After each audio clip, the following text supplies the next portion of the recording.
Welcome to all BSc first year के सभी छात्रों। आज हम आपका एक नया टॉपिक शुरू कर रहे हैं। साइनोफाइसी के एक मेंबर से इसकी अपन शुरुआत करते हैं। आपका पहला साइनोफाइसी का मेंबर है ओसिलेटेरिया। ओसिलेटेरिया एक प्रोकैरियोटिक एल्गी, जिसे अपन ब्लू ग्रीन एल्गी भी कहते हैं, क्योंकि ये मोनेरा ग्रुप का मेंबर है, किंगडम का मेंबर है। और इस कारण इसकी जो स्ट्रक्चर है वो लाइक टू बैक्टीरिया है। क्यों है, पहली चीज अपन ने क्लियर कर ली यहाँ पर। ठीक है, कि ये इस तरह से ये क्या है, आपकी प्रोकैरियोटिक सेल हो गई। ठीक है, और इसकी जो सेल वॉल है वो पेप्टिडोग्लाइकन या म्यूकोपेप्टाइड की बनी होती है। ठीक है, बैक्टीरिया का करेक्टर है।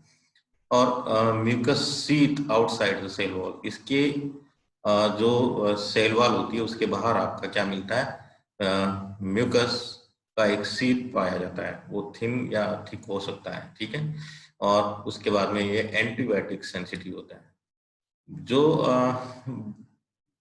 ओसिलेटेरिया है उसकी जो सेल वॉल होती है वो ग्राम पॉजिटिव सेल वॉल होती है। ठीक है, लाइक टू बैक्टीरिया। अर्थात कहने का मतलब यहाँ पर सेल वॉल जो है वो डायरेक्टली आपकी सेल मेम्ब्रेन के जस्ट बाहर पाई जाएगी। एल्गी लाइक करेक्टर क्या है इसमें, इसका जो बॉडी स्ट्रक्चर है या बॉडी प्लान है वो क्या होगा, आपका थैलोइड होगा। और इसमें बैक्टीरियल क्लोरोफिल के स्थान पर यहाँ पे कौन सा क्लोरोफिल मिलेगा, आपका क्लोरोफिल ए मिलेगा। इस कारण ये बैक्टीरिया बैक्टीरिया के समान भी है और एल्गी के भी समान है। ठीक है, right now we start our topic. Oscillatoria as a systematic position according to Frisch. Frisch ने इसे मिक्सोफाइसी क्लास कहा और इसको ऑर्डर नोस्टोकेल्स और फैमिली ओसिलेटेरिया ओसिलेटेरियसी एंड जीनस ओसिलेटेरिया में रखा। अकॉर्डिंग टू देसिकाचार्य, उन्होंने इसके लिए इसी जो मिक्सोफाइसी ग्रुप था उसको आगे उन्होंने साइनोफाइटा फाइलम में कन्वर्ट किया और साइनोफाइटा के अंदर उन्होंने क्लास रखी साइनोफाइसी और उसमें ऑर्डर नोस्टोकेल्स ओसिलेटेरियसी और ओसिलेटेरिया रखा। अपने यहाँ यदि अपन इसकी इस प्लांट की बात करें तो इसकी सबसे पहले अपन अकरेंस की बात कर लेते हैं। ठीक है, अकरेंस यानी कि प्राप्ति, ये कहाँ कहाँ पे हमें मिलता है। तो अकरेंस में सीधा सा है, ये एक फ्रेश वाटर एल्गी है। ठीक है, फ्रेश वाटर बीजी है, ब्लू ग्रीन एल्गी है। ठीक है, और वेरी कॉमन है। ठीक है, जो ज्यादातर इसी में मिलता है। ज्यादातर अपन देखते हैं कि जो रेनी वाटर सीजन जिनके जो भी सोर्स हैं, जैसे तालाब हो गया, पूल्स हो गए, नदियों के किनारे हो गए। ठीक है, इसके अलावा झरने नाले जो भी चलते हैं, रोड साइड के डिचेज हैं, गड्ढे जो बन जाते हैं जहाँ पे बरसात का पानी इकट्ठा हो जाता है, उन स्थानों पर ये ग्रो कर जाता है। यानी जो बड़े स्थान, इसके अलावा ये हॉट स्प्रिंग एरियाज में भी ग्रो करता है। ठीक है, पाया जाता है। ये जो कई बार ये देखा गया कि ये फ्लोटिंग कंडीशन में भी इसकी मिलती है। इसकी जो फ्लोटिंग कंडीशन में, जिसको फ्लैक्टोनिक स्पीसीज कहते हैं, फ्लोटिंग स्पीसीज इसकी ये वाली है जिसको हम ओसिलेटरिया प्रोलिफिक का कहते हैं, जो फ्लैक्टोनिक मिलती है। बट ये जो है फूड चेन का हिस्सा नहीं होती। ये याद हमें इंपॉर्टेंट चीज है, कई बार ऐसा कॉम्पिटिटिव एग्जाम में क्वेश्चन पूछा गया है कि ये फूड चेन का पार्ट नहीं होती है, does not part of food chain. ठीक है, फूड चेन पार्ट नहीं होगी, नो, ये कोई फूड का पार्ट नहीं होती है। ठीक है, प्लैंक्टोनिक वैसे मोस्ट ऑफ देखा जाए तो सी वाटर में और वाटर बॉडी के अंदर है, वो जो प्लैंक्टोनिक स्पीसीज होती हैं वो प्रोड्यूसर लेवल बनाती हैं, यानी कि फूड चेन का फर्स्ट स्टेप होती हैं, लेकिन ये नहीं होती है। ठीक है, इसके अलावा बहुत सारी स्पीसीज हैं जो आपकी अलग अलग जगह के इसके अंदर हमें मिलती हैं। जैसे ओसिलेटेरिया टेरिबरीफॉर्मिस, ओसिलेटेरिया टेरिबरीफॉर्मिस, ओसिलेटेरिया टेरिबरीफॉर्मिस। ये जो स्पीसीज हैं, ये स्पीसीज हॉट स्प्रिंग एरिया के अंदर ग्रो करती है, यानी हॉट वाटर स्प्रिंग जो है उनके अंदर ग्रो करती हैं, ठीक है। हॉट वाटर स्प्रिंग के अंदर ये स्पीसीज ग्रो करती है, ठीक है। तो इसलिए ये थर्मल एल्गा होता है। इसके अलावा सेलाइन वाटर में भी ग्रो करते हैं कुछ इसके जो पार्ट जो सेलाइन वाटर में हमें मिलते हैं, जिनमें आपका ओसिलेटेरिया लाइमोसा, ठीक है, ओसिलेटेरिया सेलाइना, ठीक है, ओसिलेटेरिया सेलाइना, ये हैं जो भी जहाँ पर भी अधिक मात्रा में सॉल्ट पाया जाता है उन एरिया के अंदर ये ग्रो करते हैं। इसके अलावा और भी हैं जो कुछ स्पेशल एरिया के अंदर मिलती हैं। इसके अलावा एक एल्गल ब्लूम जिसको अपन कहते हैं डीप वाटर ब्लूम डेवलप करता है। उसके अंदर जो वाटर ब्लूम वाली जो एल्गी है उसमें जो सबसे बड़ा जो रोल जिस एल्गी का इसी की स्पीसीज है रहता है डीप वाटर ब्लूम, जिसमें नाम है रूबेंसिस ऑर्थो ओसिलेटेरिया रूबेंसिस, ठीक है, रूबेसेंस, ठीक है, रूबेसेंस, ये इसमें वाटर ब्लूम में उपयोग होती है। इसके अलावा ये कुछ स्पेसिफिक कलर देते हैं जिनके अपन आगे बात भी करेंगे, गेडू फिनोमेना है, उनके कारण अपन देखेंगे कि स्पेसिफिक लाइट में स्पेसिफिक कलर डेवलप करती हैं। जैसे रेड कलर, ठीक है, ये वाटर को जैसे लेक में ये रेड कलर देती हैं, जैसे कौन देता है और ये वाला, ठीक है, उस जो ओसिलेटेरिया फ्लोरोफिलिका है वो पानी को रेड कलर देता है। इसके अलावा ओसिलेटेरिया जो फॉर्मोसा है, ओसिलेटेरिया फॉर्मोसा, ठीक है, वो ब्लू कलर देता है, पानी को ब्लू कलर देता है, ठीक है। इसके अलावा इसकी जो अभी तक भारत में इनकी जो जातियां खोजी गई हैं उनमें लगभग 105 जातियां अपनी इंडियन एरिया के अंदर खोजी जा चुकी हैं, ठीक है, इंडियन स्पीसीज हैं, जिनमें कुछ प्रमुख के नाम अपन यहाँ पहले भी लिख लेते हैं, फिर भी बोल देते हैं। ओसिलेटेरिया फॉर्मोसा, ओसिलेटेरिया अंगुस्टा, ओसिलेटेरिया सेंटा, ओसिलेटेरिया प्रिंसेप्स, ओसिलेटेरिया क्लोरिना और डिक्लोरेटा आदि कॉमन स्पीसीज है। नेक्स्ट थैलेसिस स्ट्रक्चर पे बात करते हैं, तो सबसे पहला पार्ट अपन लेते हैं इसके अंदर इसका थैलेसिस स्ट्रक्चर, ये एल्गी का करेक्टर इसके अंदर हमें, ठीक है। अपन इसकी थैलोइड स्ट्रक्चर देते हैं, तो ये अनब्रांच्ड फिलामेंटस, अनब्रांच, इसमें किसी प्रकार की, वैसे किसी साइनोफाइसी एल्गी के अंदर आपको ब्रांचिंग नहीं, अनब्रांच्ड फिलामेंटस एल्गी है, जिसके तंतु को हम क्या कहते हैं, ट्राइकोम कहते हैं। इसका जो एक तंतु यहाँ पर आपको ये दिखाई दे रहा है, ये जो तंतु है इसको हम क्या बोलते हैं, ट्राइकोम बोलते हैं। पूरे तंतु को हम यहाँ पर ट्राइकोम कहते हैं। ट्राइकोम, ऐसे कई सारे ट्राइकोम्स आपस में एक साथ जुड़कर, ठीक है, और इसकी थैलस पोर्शन बनाते हैं। ये सोलिटरी अवस्था में एकल रूप में भी पाए जा सकते हैं, और ये जब इस आपस में जुड़ जाते हैं तो स्पॉन्जी थिन या थिक सीट लाइक स्ट्रक्चर बनाते हैं, जिसका कलर आपका ब्लू स्क्रीन या डार्क ब्लू ग्रीन हो सकता है, कई बार ये ब्लैकिश भी हो सकता है। इसका जो ट्राइकोम है उसकी बात करें तो ट्राइकोम के अंदर यूनिसीरिएट सेल, जो ट्राइकोम होता है वो यूनिसीरिएट सेल से बना हुआ एक तंतु होता है, जिसमें सेल्स की जो चौड़ाई होती है वो लंबाई की अपेक्षा ज्यादा होती है, और सेल जो होती हैं सारी की सारी इस ट्राइकोम के अंदर, यहाँ पे ये जो भी सारी की सारी जो सेल्स यहाँ पे पाई जा रही हैं, सब सेल्स सिमिलर होती हैं। केवल एक इसकी जो टर्मिनल पोर्शन की सेल को अपन छोड़ दें तो बाकी सब सेल, इसका जो तंतु होता है वो लॉन्ग फ्लैट थ्रेड लाइक होता है, ठीक है। और लेकिन एक स्पीसीज है इसके अंदर, ओसिलेटेरिया स्प्लेंडिडा, ओसिलेटेरिया स्प्लेंडिडा, तो स्प्लेंडिडा का जो तंतु होता है वो सिलिंड्रिकल होता है, फ्लैट ना होकर क्या होता है आपका सिलिंड्रिकल होता है। ये इसमें का थोड़ा सा अपवाद है। इसके अलावा तंतु की जो शीर्षक सेल होती है वो स्पीसीज टू स्पीसीज, जो टर्मिनल सेल होगी वो क्या होगी, स्पीसीज टू स्पीसीज हमें अलग देखने को मिलती है, ठीक है। जैसे we can see next picture. तो इसमें अपन देख सकते हैं जैसे ये ओसिलेटरिया में ये डोम लाइक, यानी पहला पार्ट आपके यहाँ पे दिखती है एपिकल सेल की होती है, डोम लाइक ये किसमें मिलती है? ओसिलेटरिया एनी के अंदर। एनी के अंदर आपको ये चीज, ठीक है, ओसिलेटरिया एनी के अंदर ये वाली चीज हमें देखने को मिलती है, ठीक है, ओसिलेटरिया एनी।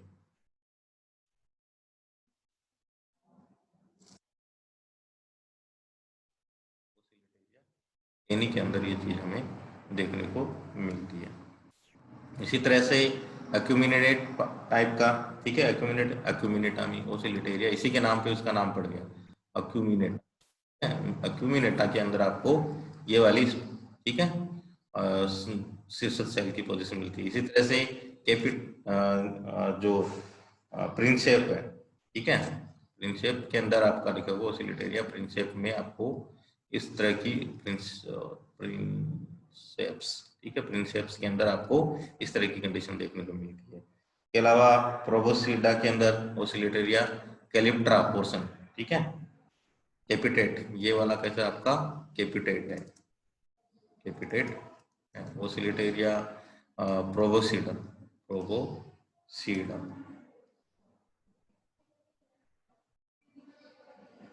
प्रोबोसिडा के अंदर आपका ओसिलेटेरिया प्रोबोसिडिया के अंदर ये कैलिप्ट्रा वाला पोर्शन आपको इसमें देखने को मिलता है, जिसपे थिक मेम्ब्रेन पाई जाती है।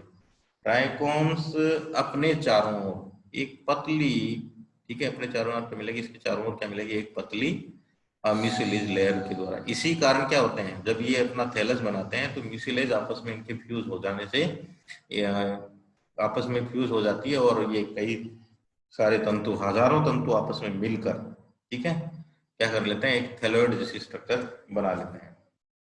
नेक्स्ट सेल स्ट्रक्चर, ठीक है, अपन इसकी अगला जो स्ट्रक्चर है उसमें सेल स्ट्रक्चर की बात करते हैं। सेल स्ट्रक्चर में देखें तो जनरली अपन ने पहले क्लियर कर लिया कैसी है ये प्रोकैरियोटिक सेल, ठीक है, इसकी क्या होगी? आपकी प्रोकैरियोटिक सेल्स होती है। और इस प्रोकैरियोटिक सेल होने के कारण इसकी जो सेल वॉल, पहला पॉइंट है अपन सेल वॉल, तो सेल वॉल होगी वो किसकी होगी? पेप्टिडोग्लाइकन प्लस कुछ मात्रा में इसमें सेलुलोज भी। जो सेल वॉल होती है एप्सन के अनुसार, ठीक है, वो 3 लेयर्ड होती है, ठीक है, 3 लेयर्ड होती है, जिसमें 2 आउटर, ठीक है, 2 आउटर और एक इनर होती है। टोटल सेल वॉल की जो लेंथ चौड़ाई होती है वो लगभग, जो सेल है उसकी जो लगभग 2000 एंगस्ट्रॉम थिक होती है, ठीक है। और इस सेल वॉल के अंदर आउटर जो सेल आउटर में जो सेल है, ठीक है, आउटर सेल वॉल जो मेम्ब्रेन है वो लगभग 90 डिग्री 90 एंगस्ट्रॉम की होती है, ठीक है। और इसके साथ में मिडिल जो होती है वो 160, ठीक है, एंगस्ट्रॉम की होती है, ठीक है। इनर सेल जो होती है, इनर सेल मेम्ब्रेन जो सॉरी सेल वॉल होती है, जैसे ये वाला अपन पोर्शन, ये इसका म्यूसिलेज पार्ट है, ठीक है, ये इसका सेल वॉल पार्ट है, ठीक है। सेल वॉल यहाँ पे ये 3 भागों में बंटी होती है, ठीक है, यहाँ पर अपन क्लियर कर सकते हैं, ठीक है, ये आपका सेल वॉल का ही पार्ट है, ये इनर सेल, ये इनर सेल वॉल पार्ट है, ठीक है, यहाँ पर आपका इनर सेल, ये दोनों बाहरी आउटर वो मिडिल जो पार्ट है, ठीक है। लेकिन ट्रांसवर्स जो वॉल होती हैं उनके अंदर आपको इनर जो दोनों आउटर और इनर वाली नहीं पाई जाएगी, केवल मध्य जो इनर सॉरी केवल आउटर और मिडिल नहीं पाई जाती है ट्रांसवर्स। ये ट्रांसवर्स जो पोर्शन है इसके अंदर आपको आउटर और मिडिल सेल लेयर नहीं पाई, सेल वॉल लेयर नहीं पाई जाती है, केवल इसमें कौन सी पाई जाती है? आपकी इनर सेल वॉल पाई जाती है, ठीक है। जो मेनली इनर सेल वॉल आपकी किसकी बनी होती है? सेलुलोज की बनी होती है, ठीक है। सेल वॉल के आधार पर अपन देखें तो ओसिलेटरिया क्या होता है? आपका gram positive bacteria bacterial cell wall होती है, gram positive bacterial cell wall होती है, ठीक है। अर्थात सेल वॉल डायरेक्टली क्या मिलेगी आपको? सेल मेम्ब्रेन के बाहर उपस्थित है।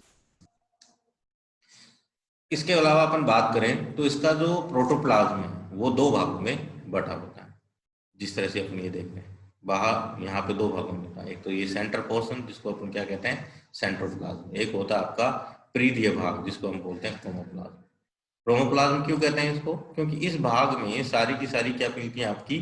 थाइलिकॉइड्स पाई जाती हैं, थाइलिकॉइड लेमिलीज पाई जाती हैं, जिनके अंदर पिगमेंट्स अटैच रहते हैं। ठीक है, क्लोरोफिल ए, सी फाइकोसाइनिन और सी फाइको एरिथ्रिन का जो पिगमेंट्स होते हैं वो इनके अंदर पाए जाते हैं। ये लेमिली आपस में जुड़कर यदि स्टैक के रूप में या इस तरह से अपने इस डायग्राम में देखें तो इस तरह से क्या होती है लेमिलीज, इस तरह से आपस में स्टैक एक दूसरे के ऊपर ढेर के रूप में पाई जाती है। ठीक है, और इन लेमिनी के अंदर अपने पहले कर लिया कि ये क्या रहता है, इसके साथ में अटैच पिगमेंट्स इनके अंदर अटैच रहते हैं। इसके अलावा जो सेंट्रल पोर्शन होता है, ठीक है, यहाँ पे ये जो सेंट्रल पोर्शन जिसको अपन क्या कहते हैं सेंट्रोप्लाज्म, जैसे न्यूक्लियोप्लाज्म भी कह सकते हैं, इसमें आपका क्या मिलता है डीएनए। ठीक है, स्कैटर्ड डीएनए, ये वाला जो अपन देखें न्यूक्लियोप्लाज्म, यहाँ पर आपका क्या है, यहाँ पर ये वाला पोर्शन क्या है आपका न्यूक्लियोप्लाज्म, जिसमें जिसे अपन प्रीमिटिव न्यूक्लियस या जीनोफोर भी कहते हैं प्रोकैरियोट्स के अंदर। ठीक है, इसके अलावा इसमें इंक्लूजन के रूप में बहुत सारी बॉडीज पाई जाती है। जैसे सबसे पहले बात करते हैं अपन इसके अंदर कार्बोक्सी, ठीक है, कार्बोक्सिसोम। कार्बोक्सिसोम वो पॉलीहेड्रल बॉडीज होती हैं, पॉलीहेड्रल बॉडीज होती हैं जिनके अंदर रूबिस्को एंजाइम पाया जाता है जो कार्बन डाइऑक्साइड को फिक्स करने का कार्य करता है। इसके अलावा इनमें अल्फा ग्रेन्यूल्स, ठीक है, ये अल्फा ग्रेन्यूल्स जो होती हैं वो स्टार्च स्टोर करने वाली ग्रेन्यूल्स होती हैं, जो यहाँ पर इन जो मिडिल लेमिलीज होती हैं इनके अंदर इकट्ठी रहती है। एक यदि अल्फा ग्रेन्यूल के अंदर बात करते हैं अपन तो उसके एक के अंदर लगभग 14 से 16 तक, ठीक है, 14 से 16 तक ग्लूकोज यूनिट्स पाई जाती हैं। इसके अलावा जो फ्लैंक्टोनिक स्पीसीज होती हैं उनके अंदर गैस वैक्यूल भी पाई जाती है, क्योंकि फ्लैंक्टोनिक स्पीसीज जो पानी पे तैरती रहती हैं, पानी पे तैरने के कारण उनको बायोन्सी की आवश्यकता पड़ती है, इसलिए वो इनमें ये जो गैस वैक्यूल्स होती हैं वो उन्हें बॉटम से सीधे तल सतह पानी की सतह पे ले जाती है। जब टेम्परेचर अधिक हो जाता है या लाइट अधिक हो जाती है तो ये गैस वैक्यूल ब्रस्ट हो जाती हैं, वापस सेल जो होती है बॉटम की ओर इसमें चली जाती है। ठीक है, राइबोसोम इसमें 70S प्रकार के होते हैं और बाकी किसी प्रकार के सेल ऑर्गेनेल्स इसके अंदर नहीं पाए जाते हैं। ठीक है, तो ये इसकी सेल स्ट्रक्चर के अंदर मेनली सेल प्रोटोप्लाज्म जो होता है आपका दो भागों में बटा इसमें होता है। सेल स्ट्रक्चर में अपन और देखें तो इसकी जो फोटोसिंथेटिक मेमोरी है वो आपकी क्रोमोप्लाज्म रहती है। पिगमेंट्स के बारे में अपन ने बात ही कर ली कि पिगमेंट्स में 3 तरह के मिलेंगे, क्लोरोफिल ए और सी फाइब्रिल। इन दोनों पिगमेंट के कारण इनके विशिष्ट कलर आते हैं, इसी कारण ये जो स्टोर्ड फूड होता है वो साइनोफाइसिन स्टार्च, ठीक है, और ग्लाइकोप्रोटीन। ग्रोथ इसमें इंटरकलरी ग्रोथ होती है। ठीक है, तो अपन इसमें इंटरकलरी ग्रोथ के अंदर क्या होता है, इसमें सेंट्रीपिटल वे के अंदर सेप्टम का निर्माण होता है। इस सेप्टम वे के अंदर क्या बनता है, इसमें कैसा सेप्टम बनता है, वलयाकार एनुलर, ठीक है, एनुलर सेप्टम बनता है। और ये सेप्टम, ठीक है, जो सेल है उस सेल की परिधि से सेंटर की ओर बढ़ता जाता है। यदि अपन उसमें देखें तो इस तरह से ये अपन को ये दिखाई पड़ता है, ये सेंटर की ओर इस तरह से ये बढ़ता जाता है। ठीक है, इस तरह से ये बढ़ता जाता है और अंततः फाइनली क्या होता है, ये सेप्टम जो होता है इन फोटोसिंथेटिक लेमेली को इधर खिसका एक दूसरे की तरफ धकेलता हुआ पूरी सेल को बीच में से कट कर देता है। यहाँ पर इस सेप्टम का डेवलपमेंट सेल की जो लॉन्गिट्यूडिनल लाइन होती है, ठीक है, उसके ट्रांसवर्स समकोण पर ये कटिंग होती है और सेल दो भागों में बढ़ जाती है।